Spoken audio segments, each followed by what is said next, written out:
ជំងឺបាក់ទឹកចិត្តគឺជាជំងឺដែលព្យាបាលបានមិនពិបាកព្យាបាលទេសំខាន់ឲ្យតែអ្នកដែលមានជំងឺហ្នឹងគឺរហ័សរហួនរវាងរវៃហើយប្រញាប់ទៅប្រឹក្សាជាមួយវេជ្ជបណ្ឌិតឬក៏ជាមួយអ្នកដែលមានឯកទេសជំនាញផ្នែកខាងផ្លូវចិត្តណាមែនទែនទៅជំងឺផ្លូវចិត្តឬក៏ភាសាអង់គ្លេសថា depression នេះគឺពិបាកក្នុងការព្យាបាលកាលណាបើជននោះបុគ្គលនោះបិទខ្លួនឯងនៅក្នុងបន្ទប់ទាំងបន្ទប់គេងទាំងបិទមិនទទួលការ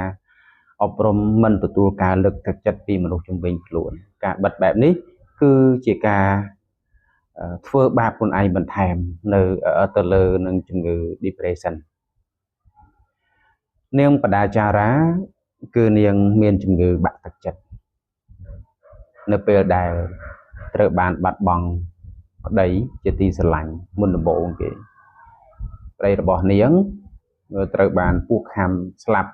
នៅនឹងដំបូកមកកន្លែងពស់វែកដែលមានពឹសហើយពស់ហ្នឹងពឹសខ្លាំងគាត់តែចាប់ប៉ប់ហ្នឹងទៅគឺឈាមគាំងស្ដោកអញ្ចឹងហើយពឹសហ្នឹងគឺបានជ្រួតជ្រាបពេញរូបរាងកាយទាំងអស់ធ្វើឲ្យប្រែពណ៌សម្បុរភ្លាមហើយស្លាប់នៅលើដំបូកហ្នឹង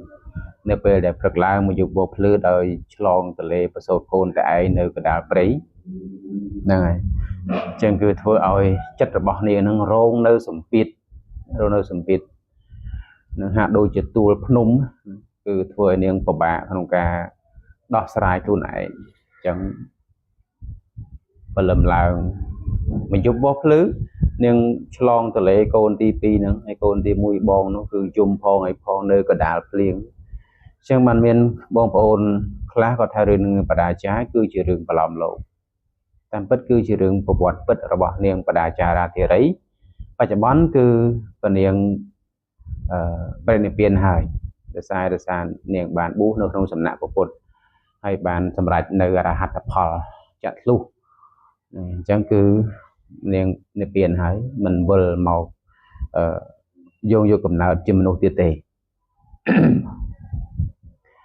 ក៏ប៉ុន្តែជីវិតរបស់នាងគឺកំសត់ជីវិតចុងក្រោយគឺកំសត់ណាស់ដោយសារតែសេចក្តីស្រឡាញ់សេចក្តីស្នេហានេះជាមូលហេតុមួយអញ្ចឹងគឺនាងបដាចារាគឺលះបង់ឋានៈខ្លួនជាកូនសេដ្ឋីដែលមានទ្រព្យសម្បត្តិរាប់កោតហើយត្រូវមកស្នេហាឬចំណងស្នេហាกับជាមួយនឹងអ្នកបម្រើរបស់ខ្លួនឯងមែនទែនទៅសេចក្តីស្នេហាវាជាការពិតបើថាគូនឹងគឺគូគប់គូកម្មហើយ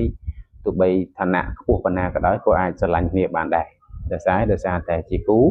ឬក៏គ្រោះកម្មជួបកម្មអញ្ចឹងត្រូវស៊ីសងគ្នាក្នុងបច្ចុប្បន្នហ្នឹងដើម្បីខ្លួនឯងបានសាងមកនាងបដាចារាគឺត្រូវបាត់បង់សតិដោយសារជំងឺដោយសារសម្ពាធផ្លូវចិត្តហើយនឹងជំងឺបាក់ទឹកចិត្តហ្នឹងព្រោះបាត់បង់ប្តីមួយទាំងមូលដល់ពេលដើរមកឃើញប្តីស្លាប់នៅនឹងដំបូកហ្នឹងហើយមានពណ៌សម្បុរលឿងបងប្អូនពីពណ៌សម្បុរមនុស្សធម្មតាទៅពណ៌សម្បុរលឿងហើយក៏នឹងធ្វើមិនទេអាហ្នឹងមានតែទៅមុខទៀតទុកសពប្តីចោលទៅមិនបានបូជាអីទេព្រោះតែមិនយកពណ៌ភ្លឺត្រូវភ្លៀងផងអីផងហើមអញ្ចឹងត្រូវបន្តដំណើរ3កូនដៃកូនបងដឹកដៃហ្នឹងទៅជួបស្ទឹងនៅសពថ្ងៃស្ទឹងហ្នឹងគឺនៅស្រុកព្រះស្ទឹងអយរមតីហ្នឹងគឺធំហើយភ្លៀងមកយកបោះភ្លឺទៀតមានណាបងប្អូនទឹកច្រើនមែនតើទាំងនាងត្រូវឆ្លងស្ទឹងហ្នឹងដើម្បីអីដើម្បីទៅជួបម្ដាយរបស់នាងអូសថីហើយនឹងម្ដាយរបស់នាងហ្នឹងគឺសង្ឃឹមថាបានទៅជួបណាកំឆ្លងទៅហើយវាពិបាកទៀតកូនបងផងកូនខ្ចីទៅនឹងកើតផងពេលអញ្ចឹងថាទៅធ្វើយ៉ាងម៉េចទេអញ្ចឹងគឺតាមដំណើរយកកូនប្អូនទៅដាក់មុនឆ្លងទៅយកកូនប្អូនដាក់លើត្រៃម្ខាងទៀតហើយបកត្រឡប់មកវិញចិត្តដល់ហើយស្រាប់តែខ្លែងហ្នឹងវាឃើញប្អូនកូនតូចក្រហមងាយទៅទៅកើតមកយប់មិញហ្នឹងវាគិតថាវាជាដុំសាច់ក៏ឆាប់កូនហ្នឹងទៅបាត់ទៅម្ដាយលើកដៃដេញ សត្វខ្លែងនឹងឲ្យតម្លាក់បើតម្លាក់មកក៏លងទឹកស្លាប់ឆាប់យកកូនទៅបាត់ទៅអាបងឃើញម៉ែលើកដៃដេញសត្វស្មានតែម៉ែហៅលោតទឹកប្រងទឹកគួចទៅបាត់ស្លាប់ទាំងពីរនាក់ពេលហ្នឹងយើងគិតមើលសេចក្តីទុក្ខរបស់នាងប៉ុណ្ណាសម្ពាធផ្លូវចិត្តប៉ុណ្ណាបងប្អូនគិតសោកសៅខ្លាំងប៉ុន្តែប៉ុណ្ណឹងនាងអត់តន់ទៅជាមនុស្សពិការចរិតទេអត់តន់ទៅមនុស្សឈួតទេដើរទៅជួបបរិះម្នាក់តាមផ្លូវសួរថាលបងនៅផ្ទះលោកសទ្ធីខាងមុខហ្នឹងគាត់សុខសប្បាយទេគាត់ចាំមិនដែរអីយ៉ាងម៉េចសួរថាគាត់ថាចុះនាងមិនដឹងទេយប់មិញមានភ្លៀងធំមួយខ្ញុំដឹងតែភ្លៀងហ្នឹងគឺភ្លៀងសម្រាប់ខ្ញុំនឹងឯងមិនតន់ប្រាប់អស់ហ្នឹងថាភ្លៀងយប់មិញហ្នឹងគឺបានបក់បោកផ្ទះលោកសទ្ធីហ្នឹងឥឡូវស្លាប់ទាំង3នាក់ម្ដាយពុកហើយនឹងបងរបស់នាងទៅស្លាប់ទាំង3ហើយកំពុងតែបូជាដុតនឹងជើងថ្កជាមួយគ្នាឯនោះcònលឺប៉ុណ្ណឹង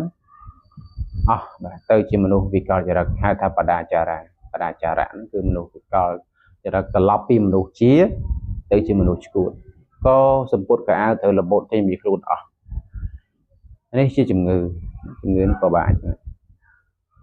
ជំងឺរបស់នាងអញ្ចឹងបានមានបងប្អូនកូនក្មួយយើងខ្លះនៅពេលដែលគាត់បានជួបស្នេហាស្រឡាញ់គ្នាបានប្រហែលឆ្នាំប្រហែលខែហើយក៏ត្រូវដល់ផ្លូវបាក់បែកចែកផ្លូវគ្នារៀងខ្លួនអញ្ចឹងខ្លះទ្រាំបានក៏មិនអីខ្លះទ្រាំមិនបានក៏បង្កើតទៅជារឿងចងកម្មពីនឹងគ្នាកាប់សម្លាប់គ្នាទៅវិញទៅមកឬក៏មិនទៅសម្លាប់គេទេប៉ុន្តែចងកសម្លាប់ខ្លួនឯងលេបថ្នាំសម្លាប់ខ្លួនឯងឬក៏លោតទឹកសម្លាប់ខ្លួនឯងអាហ្នឹងក៏មានដែរឬក៏សម្រាប់ខ្លួនឯងដោយអាវុធផ្សេងហ្នឹងគឺជារឿងស្នេហាការបាក់ទឹកចិត្តសម្ពាធហើយវាមិនមែនមានតែរឿងស្នេហាមួយដែលធ្វើឲ្យមនុស្សបាក់ទឹកចិត្តវាមានដូចជាសម្ពាធគ្រួសារណាគ្រួសារមានបញ្ហារហូតទី2គឺតកតងទៅនឹងអាជីវកម្មរោស៊ីមិនឡើងវាមានតែចុះរហូតមានតែបញ្ហារហូតអីហើយទៀតជំងឺតកតងទៅនឹងការគិតច្រើននឹងក៏ដូចគ្នាហើយការគេមិនគ្រប់ហើយហ្នឹងគឺសុទ្ធតែជាជំងឺដែលប៉ះពាល់ទៅនឹងផ្លូវចិត្តដែរអញ្ចឹងហើយបើយើងបែរត្រឡប់ទៅក្នុងពុទ្ធសាសនាវិញព្រះសម្មាសម្ពុទ្ធព្រះអង្គទ្រង់ត្រាស់ថាអ្នកដែលមានសេចក្តីទុក្ខបច្ចុប្បន្នហ្នឹងគឺដូចជាទឹកមួយតំណក់នៅលើស្លឹកឈូកវាមានតិចទេមួយជាតិហ្នឹងហើយទឹកនៅក្នុងមហាសមុទ្រហ្នឹងគឺច្រើនជាងមានន័យថាម៉េចមានន័យថាអ្នកដែលជួបសេចក្តីទុក្ខបច្ចុប្បន្ននេះគឺវាមានតិចណានឹងព្រះអង្គពន្យល់ហើយនឹងបង្រៀនបដាចារាថាទុក្ខរបស់នាងពេលហ្នឹងដូចទឹកមួយតំណក់លើស្លឹកឈូកអញ្ចឹងហើយសេចក្តីទុក្ខដែលនាងឆែលឆ្លងមកហ្នឹងគឺដូចទឹកមហាសមុទ្រអញ្ចឹងទឹកមហាសមុទ្រហ្នឹងគឺវាច្រើនជាងទឹកមួយតំណក់នៅលើស្លឹកឈូកហ្នឹងព្រះអង្គសម្ដែងប៉ុណ្ណឹងទៅនាងស្វាងចេះស្វាងវិញព្រះអង្គក៏បំពុះអញ្ចឹងសេចក្តីទុក្ខរបស់យើងទាំងអស់គ្នាទាំងខ្ញុំទាំងបងប្អូនដែលកំពុងតែស្ដាប់ដូចគ្នាគឺសេចក្តីទុក្ខបច្ចុប្បន្នគឺមានប្រមាណតិចឯសេចក្តីទុក្ខដែលយើងបានហែលឆ្លងមកគឺរាប់ប្រមាណមិនបានរាប់មិនអស់មិនអាចកណនាបានទេអញ្ចឹងគឺកុំឲ្យសង្កត់ធ្ងន់ទៅលើសេចក្តីទុក្ខនឹងខ្លាំងពេកពីព្រោះសេចក្តីទុក្ខនេះវាជាអាវុធមុខពីរផងដែរបើសិនជាយើងមិនចេះគ្រប់គ្រងមិនមានសតិស្មារតីអញ្ចឹងសេចក្តីទុក្ខនេះឬក៏ជំងឺបាក់ទឹកចិត្តនេះវានឹងធ្វើឲ្យមនុស្សធ្វើអត្តឃាតខ្លួនឯងដែលគិតខ្លីបំផុតបងប្អូនទាំងអស់គ្នានៅក្នុងពុទ្ធសាសនាព្រះសម្មាសម្ពុទ្ធទ្រង់បង្រៀនឲ្យយើងអប់រំខ្លួនយើង